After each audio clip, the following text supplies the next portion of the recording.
जातनिहाय जनगणनेला आरएसएसचा विरोध नाही, मात्र त्याचा उपयोग समाजाच्या प्रगतीसाठी हो असं संघानं म्हटलंय। आरएसएसद्वारे एक पत्रक जारी करत या संदर्भातली भूमिका जाहीर करण्यात आली आहे। सामाजिक सलोख्याला यामुळे कोणताही धक्का पोहोचू नये असं मत आरएसएसने मांडलंय।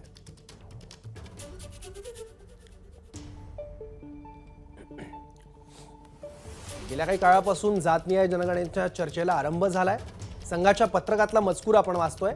याचा उपयोग समाजाच्या प्रगतीसाठी हो असं आमचं मत। जातीय सामाजिक सलोखा एकात्मतेला बाधा पोहोचू नये।